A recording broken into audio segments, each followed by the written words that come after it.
Well, we've got two gentlemen here with us to give us their perspective on where we are today. We've got my immediate right, Chief Godson Okoye, who is the national chairman of UDP, national secretary, Coalition for New Nigeria, and former presidential candidate of the UDP. And sitting right beside him is Dr. Yunus Otanko, who is the former presidential candidate of the NCP. Gentlemen, thank you for coming on this morning. Thank you for having us. Well, Chief, I believe you heard some part of what Chief Adepan just spoke about, how we are where we are today. He thinks clearly we should have been doing a lot better, given how we started off at the time.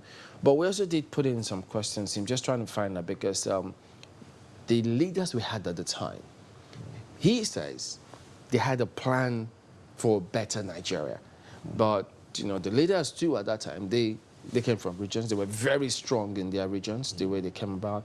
And then there's still the question when people wonder, did they actually have a plan for a better Nigeria? Or is it that the way we were structured at the time, the units were really strong, so they had the plan for better regions? Did that then translate to a better Nigeria?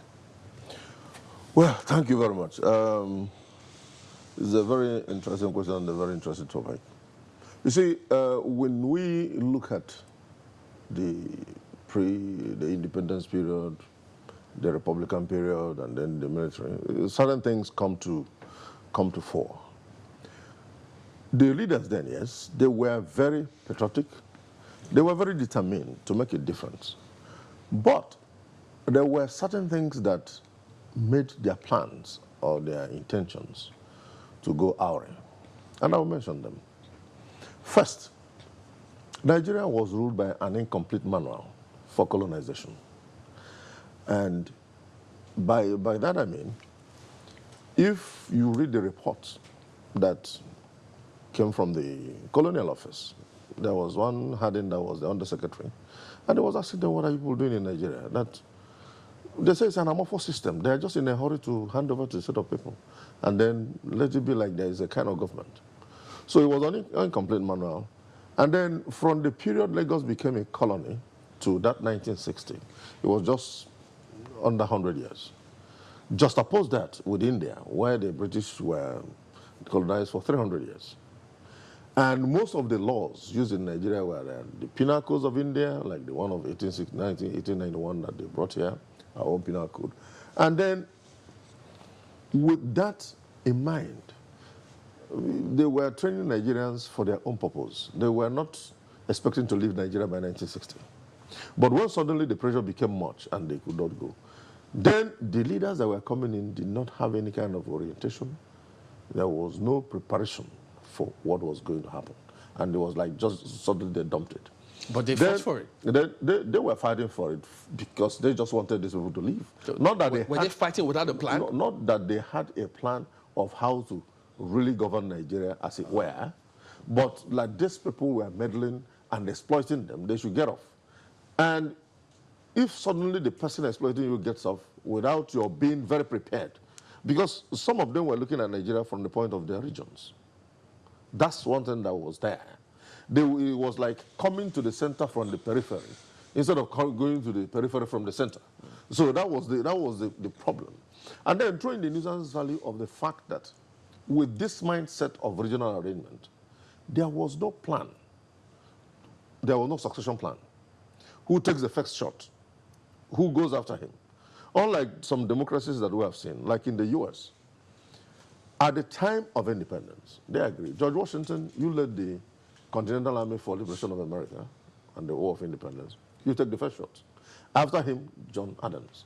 After John Adams, I think Alexander Hamilton, and then John Quincy Adams, and James Madison. James Madison was actually the person that wrote the Constitution of America, vetted by Alexander Hamilton and then approved by George Washington, the five of them. And there was a kind of transition. You see, that transition plan is very critical because politics controls almost everything. Okay. If you get into a place, let me just finish. And then in South Africa, as recent as South Africa was, while in Robben Island prison, they had an arrangement who was going to take the first shot and who would take after him. So politically, South Africa was stable and it's been stable up to the time of Ramaphosa. So if you did not have that plan, it created the crisis. There was contestation and ethnic domination. And then, in that context, a civil war developed. We'll try and look at the context in our own particular scenario. But before then, Dr. Tanko, how do you see it? Well, I was doing a little bit of research, trying to train young politicians with values. This NGO was able to identify that most of our politicians have lost values, just opposing it to the present-day Nigeria and the initial Nigeria that we used to know. So when I went into the research, I was able to discover that right from the beginning, the colonial masters have their own reason why they came into Africa. Of course, it was just to boost their own industries and get raw materials and all. But gradually, they come to realize that there's a need for them to arrange the country in such a way that will be more or less like a semi-independence and then handing over power. But still, their primary intention will continue. And that has continued up to today. Now, when they came, what I discovered was that they met a system already on ground. Across? Yes, across Nigeria? Africa, but in particularly in Nigeria. They looked at the Yoruba setting. And the Yoruba setting was such a way that the Obas, who are actually the monarch in charge of governance, have this particular creation that they don't really talk, but most of the chiefs around them are the ones that make laws and execute them. The Obas usually appear as a kind of more or less like a sacrosanct individual that controls so much power. So there's a system on the ground where the chiefs execute everything that needs to be executed. In the northern part, of course, the Emirate Council before the Jihad War and all of those ones were established. There's an administrative way in which things were being carried on. So the indirect rule was sufficed in that particular area. Of course, in the southeast, what we had was that a kind of a republican setting where every clan and every group has its own leaders and all communities. So there's no particular way, but what they did was not try to infuse all these three together to making it one. Now, from the legislative angle, where they had the constitution, when we have members representing us, they were having 3 from Lagos and 1 from Calabar, and so that makes it so many. So they concentrated more on the southern part of the country. Now, when you look at this particular arrangement, you come to realize that the idea was not actually for Nigeria, the people themselves, to triumph as a group. And so it makes it so difficult for us now to put our heads together. But luckily for us, we had leaders at that time who had values in them. The traditional way in which we rule have rules and regulation. Even in the Yoruba and the Hausa system, once you are caught stealing, it is disgrace within the system, within the family folks. The Obas or the Emirs and then the Okwaras and the Obis deal within the market square and then the palace. So things that you do reflect on your family and your next door neighbor and your next door neighbor. Did those ones get up to a political space? Yes, politically they are already established. They have a political in their structure regions? Yes, they have their political structures. Do we have that as a plan in the country? No, we were not able to transform that into a collective system.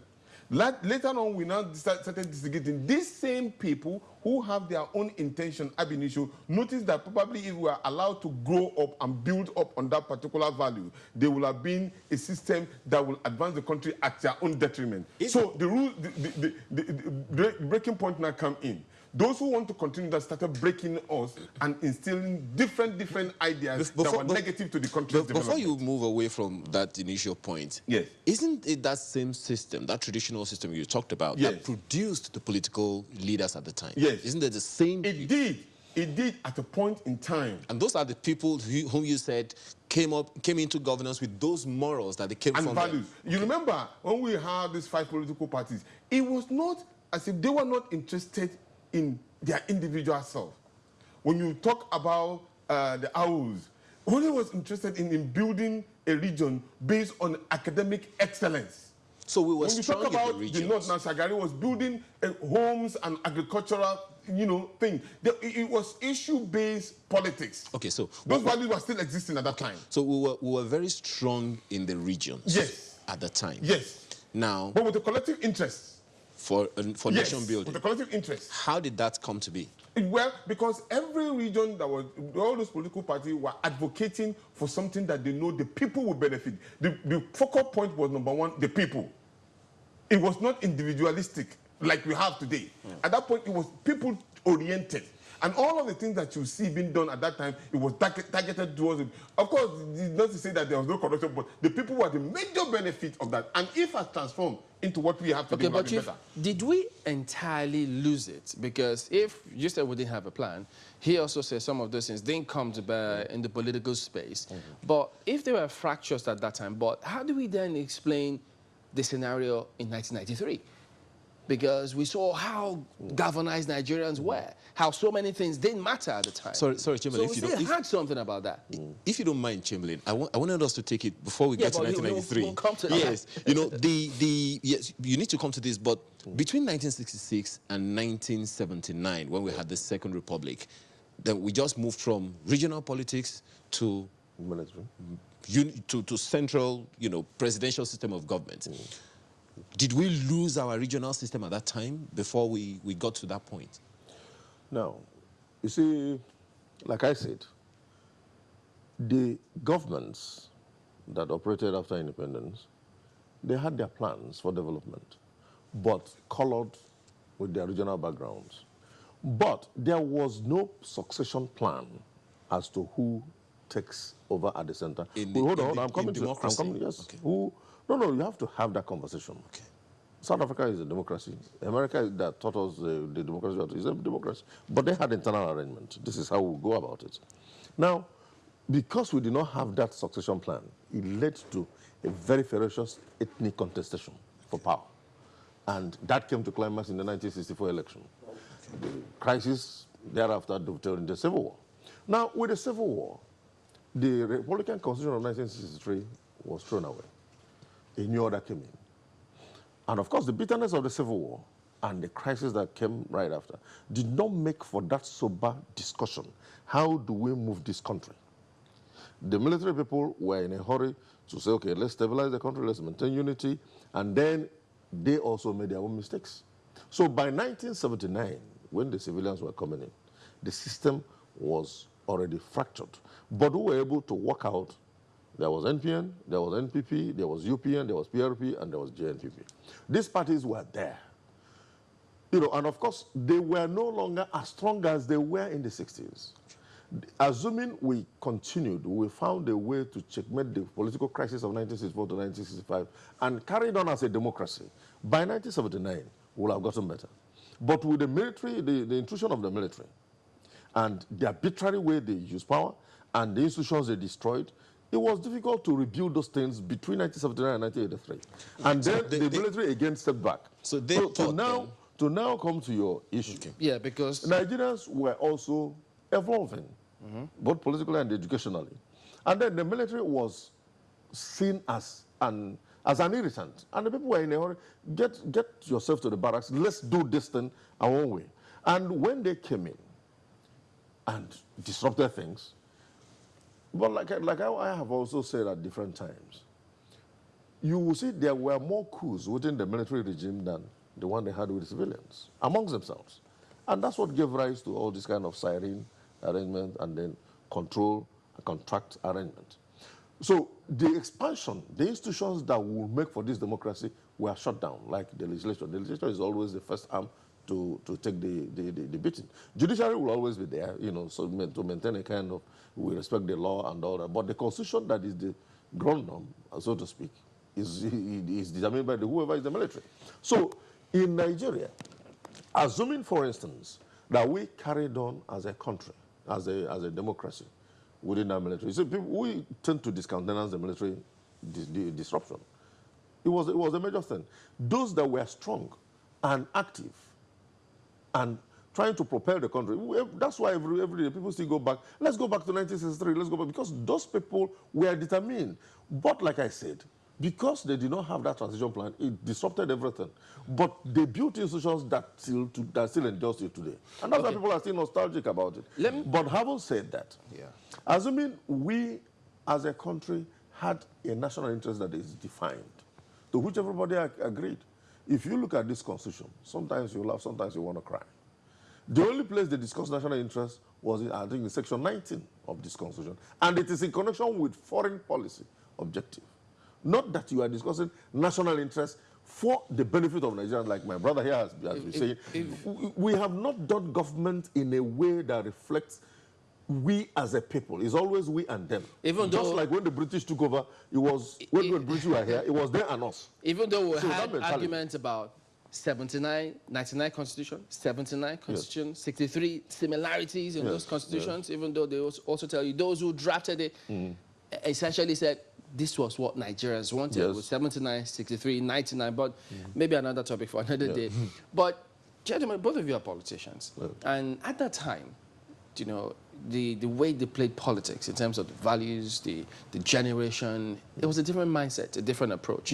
So where did we miss it? Because some elder statesmen will say, look, in those days, they fought for what they got, the generation of leaders at that time. But this generation, they accuse us saying, you don't want to fight for something, you want them to drop on your laps. Is that a fair commentary? Well, coming from the narrative of probably individuals are not really ready to look out for the generality of the people. Like he said about secession plan and all. For me, it's not about secession plan. Succession, not secession. Succession plan, that's what I said. Succession plan. When you say handing over to the next people, you prepare, you kind of arrange the people. No, you know? What about planning to ensure that things go smoothly at the initial stage? That will be the major issue. When you talk about that arrangement in such a way that it is it's a people-oriented program. You see, when they had this particular, imagine the level of education, the way it would have transformed if we have continued in that regard of what's happening in the Southwest. Imagine what would have happened at regard to the building of homes and agricultural input. What would have happened? People wouldn't complain because they are feeling the impact of governance directly affecting them. And that automatically will challenge whoever takes over that is about people-driven projects. So for me, the individuals that are already on ground at the moment, it is very, very clear that these individuals are not talking about a collective interest that affects the lives of the people. I give a simple explanation. Here we are as of today, where our legislators, who know the in and out of incomes and expenditure of what's happening within the country. Now, naturally for themselves, they can assign to themselves certain amount of money, which majority of them are benefiting from. But the core people who work, imagine 30,000 naira as a basic salary compared to what somebody will get at 30 million naira. That is serious injustice. There's no fairness in any way. So there is no people-oriented program on ground to encourage even the common man on the streets.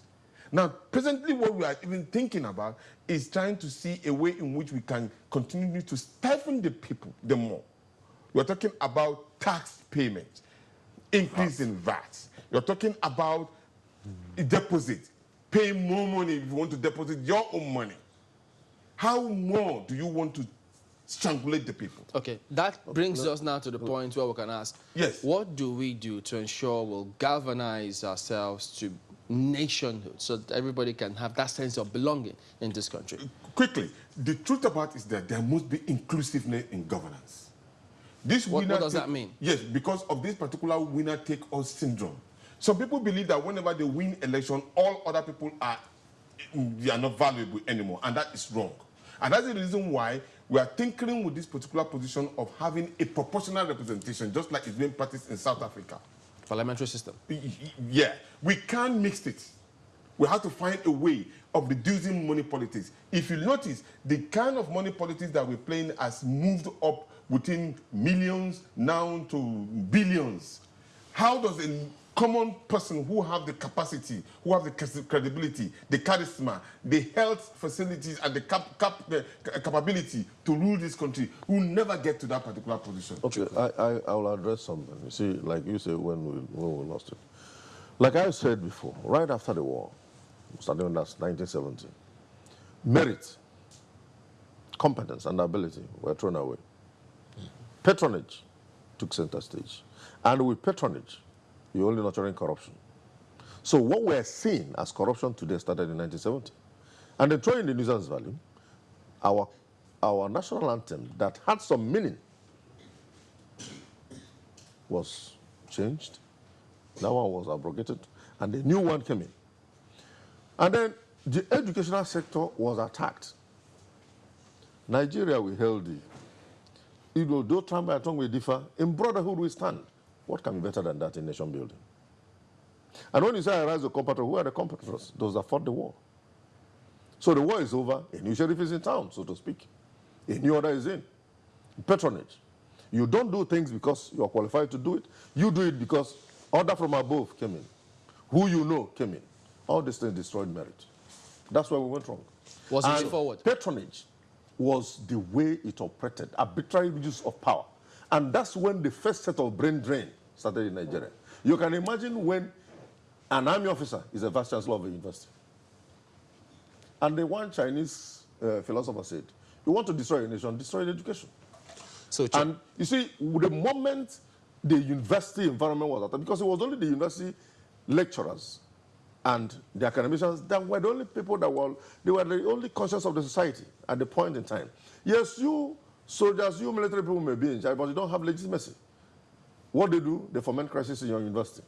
Next, the university, the lecturer is a government white paper, indicts the vice chancellor. Maybe a lecturer grade 2 is made vice chancellor, where there are plethora of professors.